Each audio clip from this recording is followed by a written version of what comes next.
धनबाद से खबर। IIT ISM Dhanbad में इन्वेस्टिव 2026 का भव्य आगाज। राज्यपाल संतोष गंगवार ने किया कार्यक्रम का उद्घाटन। धनबाद आईटीआई आईएसएम धनबाद में आयोजित 2 दिवसीय इन्वेंटिव 2026 कार्यक्रम का भव्य आगाज हुआ। कार्यक्रम का उद्घाटन राज्यपाल संतोष कुमार गंगवार ने किया।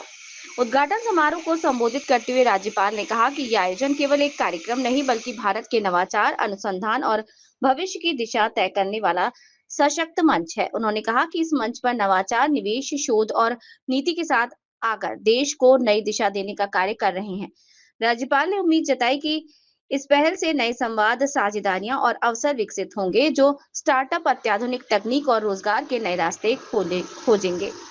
उन्होंने वैश्विक चुनौतियों का जिक्र करते हुए कहा कि भारत को तकनीकी ऊर्जा और अन्य क्षेत्र में आत्मनिर्भर बनाने के साथ साथ वैश्विक साझेदार के रूप में भी आगे बढ़ना होगा। कार्यक्रम में नेशनल हेल्थ अथॉरिटी के सीईओ डॉक्टर सुनील के बर्नवाल, जूरी इंडस्ट्रीज के एमडी अतहर शाहब, टाटा स्टील के संदीप कुमार, डॉक्टर विष्णु मुखर्जी और रियू की को-फाउंडर वैशाली निगम सिन्हा समेत कई विशिष्ट अतिथि मौजूद रहे। इस आयोजन में देश भर के 15 आईआईटी, 7 एआईटी और आईआईएसईआर जैसे प्रमुख संस्थानों के प्रतिनिधि शामिल हुए। कार्यक्रम के दौरान करीब 200 स्टॉलों पर विभिन्न शोध, नवाचार और अत्याधुनिक तकनीकों की प्रदर्शनी भी लगाई।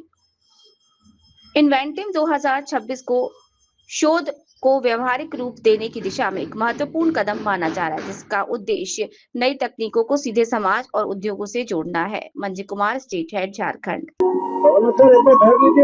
आईआईटी आईएसएम धनबाद में आज इस 2 दिवसीय महत्वपूर्ण आयोजन के उद्घाटन अवसर पर उपस्थित होकर मुझे प्रसन्नता हो रही है। मेरी दृष्टि में ये केवल एक कार्यक्रम नहीं बल्कि भारत के नवाचार, अनुसंधान और भविष्य की दिशा को निर्धारित करने वाला एक महत्वपूर्ण मंच है। आप सब जानते हैं कि हमारा भारत कभी पूरी दुनिया में विश्व गुरु के रूप में प्रतिष्ठित रहा है। नालंदा, तक्षशिला और विक्रमशिला जैसे विश्वविख्यात विश्वविद्यालयों के माध्यम से हमने संपूर्ण विश्व को ज्ञान के लिए संकल्पबद्ध है। इस दिशा में आवश्यक है कि हमारा ज्ञान केवल स्वयं तक सीमित न रहे। आज का यह आयोजन उसी सोच का साकार रूप है। यहाँ शोध, नवाचार, निवेश और नीति का एक साथ आकर देश के विकास की नई दिशा निर्धारित हो रही है। मुझे जानकर विशेष हर्ष है यहाँ देश के प्रतिष्ठित संस्थानों, स्टार्टअप, उद्योग जगत और निवेशकों की सक्रिय सहभागिता है। 150 से अधिक उच्च क्षमता वाले नवाचार के क्षेत्रों में प्रस्तुत किए जा रहे हैं। ये भारत देश के बारे में सोच है, उसको सही ढंग से हमारे देश के नौजवान आगे बढ़ाने का काम कर रहे हैं। और जैसे विकसित भारत की कल्पना की जा रही है, हमें लगता है कि निकट भविष्य में भारत दुनिया में अपनी पहचान भी बनाएगा और अपने आप को एक अच्छे शिखर पर ले जाने का काम करेगा। जैसे आप ध्यान करें, आर्थिक रूप से भी हम दुनिया में अपनी पहचान बना चुके हैं और शीघ्र और आगे दिशा में बढ़ रहे हैं। तो मुझे ऐसा लगता है कि देश सही दिशा में चल रहा है और उसके हिसाब से काम कर रहा है। Provide every healthcare provider to talk to each other, keeping patient in the center. Now, patient has the possibility to keep whole health history on his palm, on his mobile, and this also provides the opportunity for many new technologies to work.